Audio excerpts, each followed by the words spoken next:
Magandang gabi mga kaistorya, at muli na namang nagbabalik ang inyong Miss Kim. And now it's time for Miss Kim Love Stories Secret Files.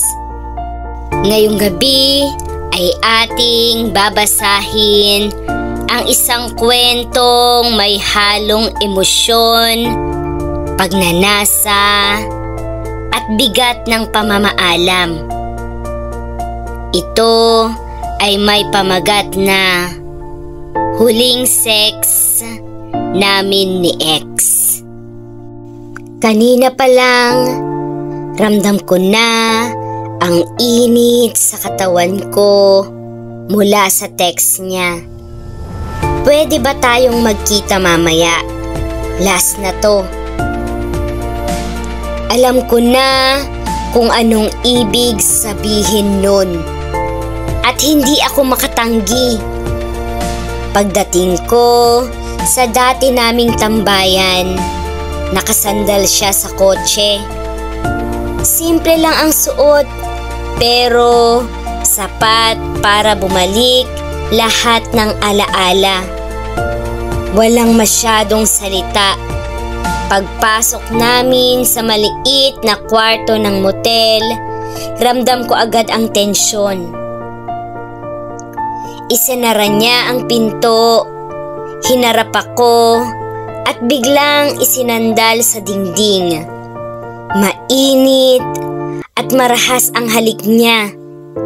Mapusok, puno ng pagkasabik na parang ilang buwan niyang kinimkim. Ramdam ko ang dila niya na walang alinlangan na sumayad sa labi at loob ng bibig ko. Hinihigop bawat hininga. Hinila niya pababa ang spaghetti strap ng suot kong dress. Nilantad ang balikat ko at agad niyang dinampian ng halik kasabay ng bahagyang pagkagat. Napakapit ako sa batok niya nang maramdaman ko ang kamay niyang sumisingit sa pagitan ng mga hita ko. Marahas pero banayad sa tamang paraan. Inihiga niya ako sa kama at mabilis na inalis ang natitirang saplot. Wala siyang sinayang na oras. Dinilaan niya ang leeg ko pababa sa pagitan ng dibdib. Sinupsup ito habang ang isang kamay niya'y mariing humahagod sa hiwa ko. Mainit, basang-basa, at alam kong ramdam niya iyon. Namiss ko to, bulong niya bago tuluyang bumaba. Ang init ng dila niya ay gumapang mula sa hita ko hanggang sa pinaka-sensitibong parte ko. Sinibasib niya iyon, sinipsip at pinapasok ang dila niya sa akin habang ang dalawang daliri sabay na pumasok at lumabas. Halos mapaangat ang balakang ko sa sarap at tanging ungol at hingal ko lang ang pumupuno sa kwarto. At nang hindi ko na kaya, umakyat siya at dahan-dahan niyang ipinasok ang matigas na si Junjun sa akin. Napasinghap ako sa lalim. Ramdam ko ang kabuuan niya sa loob ko. Mabagal muna ang galaw niya. Parang tinatandaan ang bawat pulgada bago siya bumilis. Marahas, mabigat, sinasabayan ng malalalim na ungol. Hinila niya ang binti ko, isinampay sa balikat niya para mas malalim ang pasok. Ramdam kong tinatamaan niya ang pinaka-sensitibong parte ng loob ko. Kaya halos mawalan ako ng kontrol. Ilang saglit pa, pareho kaming sumabog sa sukdulan. Ako'y nanginginig. Siya'y mahigpit, ang yakap, pawisan, at hingal na hingal. Pagkatapos, nakayakap lang siya sa akin. Hinahaplos ang buhok ko. Ito na yun. Huli na talaga. Hindi ako sumagot sapagkat alam kong totoo iyon kahit ayaw ng puso ko. Pagkatapos ng mainit naming halikan sa kama, hindi pa rin kami nagbibitaw. Nakatitig siya sa akin, pawisan na. At kita ko ang pamamaga ng labi niya sa tindi ng halikan namin. Humahabol pa ako ng hininga nang bigla niyang kunin ang kamay ko at ipahawak ang matigas na ari niya. Mainit, matigas, at ramdam kong sabik na sabik. Napangiti siya nang maramdaman kong kusang gumalaw ang kamay ko. Marahan muna, tapos pabilis ng pabilis. Habang ginagawa ko iyon, dumukwang siya para sipsipin ang dibdib ko. Pinaikot-ikot ang dila at marahas na nilaro gamit ang bibig niya. Napaliyad ako at sa bawat galaw ko sa kanya, naririnig ko ang malalim niyang ungol. Hindi na siya nakatiis. Hinawakan niya ang baywang ko. Iniikot ako para makadapa. At mula sa likod ay mabilis na ibinuka ang hita ko. Ramdam ko ang matigas niyang ari na dumudunggol sa hiwa ko. Mainit at basa na sa pinaghalong laway at katas namin. Handa ka na ba? Bulong niya. Mababa at garalgal. Wala na akong masabi kundi isang ungol bago niya ako pasukin mula sa likod. Mabagal sa una, parang pinaparusahan ako sa bawat pulgada. Pagkatapos, biglang bumibilis. Bawat kadyot niya tumatama sa loob ko na parang gusto niyang bakatin ang alaala sa katawan ko. Hinila niya ang buhok ko, pinadikit ang labi niya sa tenga ko. Huwag mong kalimutan to kahit magkalayo na tayo. Ang kamay niya'y nakahawak sa dibdib ko. Nilalamas iyon habang patuloy ang marahas niyang ulos. Ang katawan ko'y nanginginig. Bawat ulos niya'y sinasabayan ng pagkagat niya sa liig ko. Marahas pero puno ng pagnanasa. Hindi nagtagal, pinaharap niya ulit ako. Paghiwalay niya sa mga hita ko ay pumatong sa akin at mas malalim at mas mabigat ang bawat pasok. Naririnig ko ang tunog ng balat naming nagsasalpukan, halong ungol naming dalawa at pawis na dumudulas sa katawan niya. Hinawakan niya ang balakang ko. Pinipilit akong sabayan ang ritmo hanggang sa pareho naming marating ang sukdulan. Sumabog kami ng sabay, pawisan, nanginginig at halos mawalan ng ulirat. Pagbagsak niya sa tabi ko, pareho kaming walang imik. Hinaplos niya ang pisngi ko at sa boses na halos pabulong, sinabi niya, "Ito na talaga ang huli. Pero tandaan mo, ikaw pa rin ang pinaka." Sa loob-loob ko, alam kong wala nang kasunod.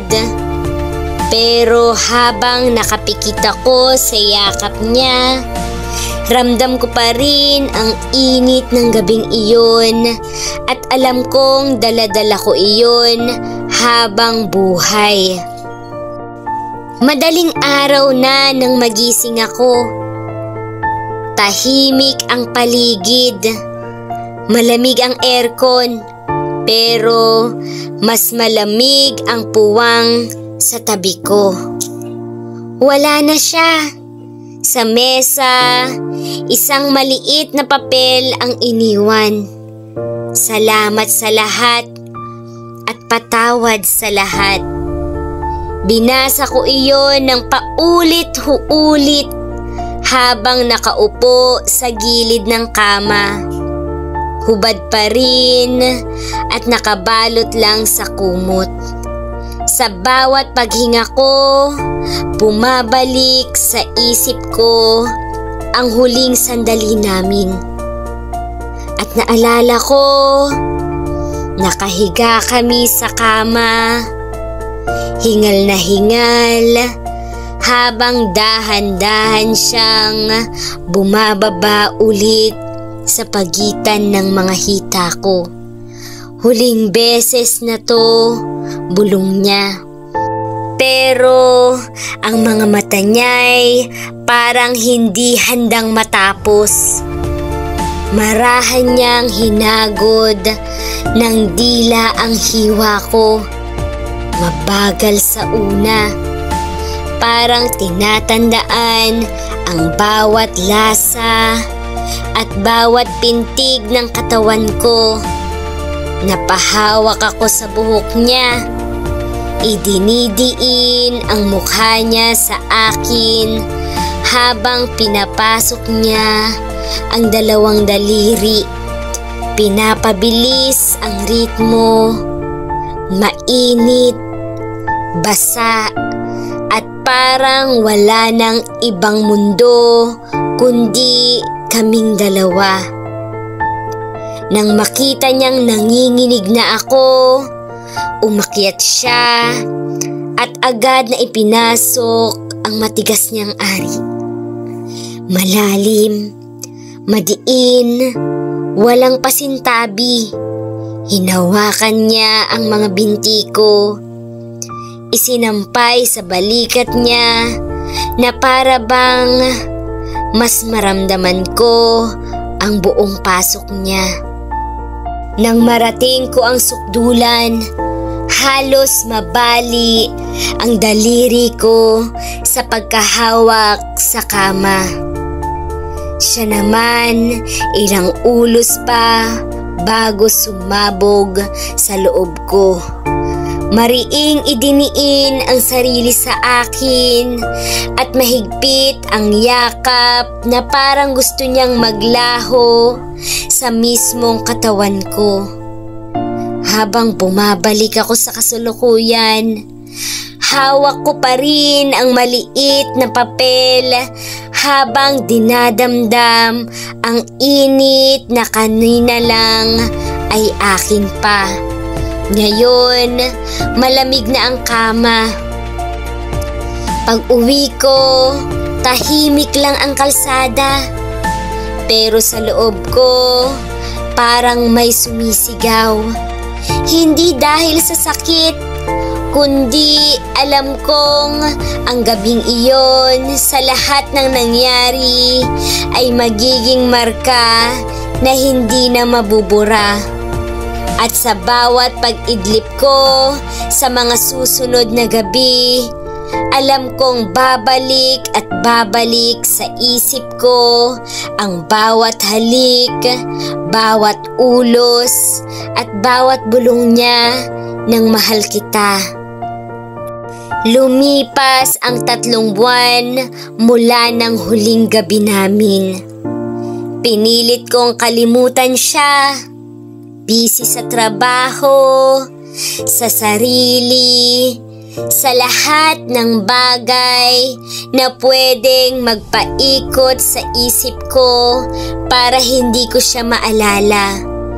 Pero minsan sa gitna ng gabi, nagigising ako na parang ramdam ko pa rin ang bigat ng katawan niya sa ibabaw ko.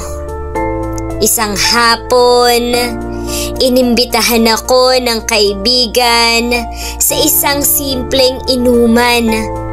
Pumayag ako. Hindi ko alam na iyon pala ang umpisa ng pagtatagpo namin muli. Pagpasok ko sa bar, una kong nakita ang mga mata niyang matagal ko nang iniiwasan. Nakatayo siya sa dulo.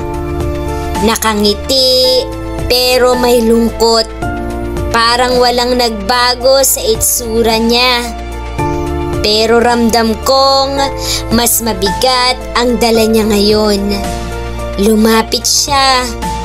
Walang sinabi. Hinawakan lang ang kamay ko. At parang otomatikong bumalik lahat. Hindi kami nagtagal doon. Sumakay kami sa kotse niya. Tahimik sa biyahe. Pero pareho naming alam kung saan patutungo. Pagpasok sa motel, wala nang tanong, wala nang paalam. Diretso sa yakap at halik na parang hindi kami naghiwalay.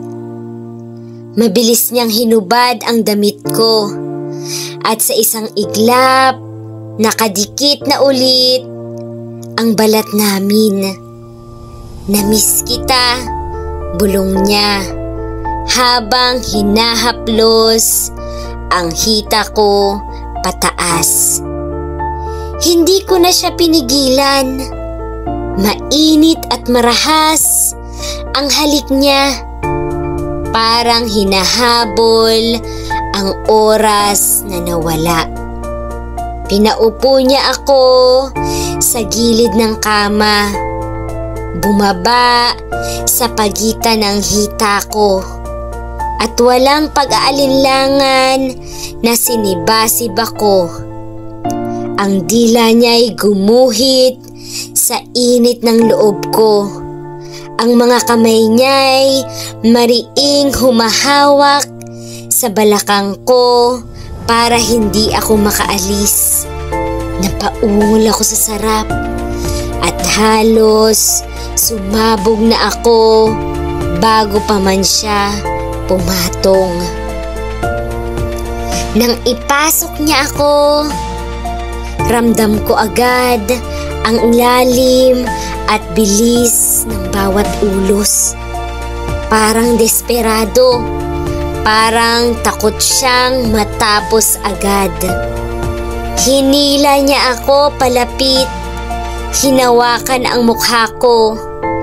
At sa gitna ng bawat kadyot ay paulit-ulit niyang sinasabi, "Huwag ka na ulit mawawala."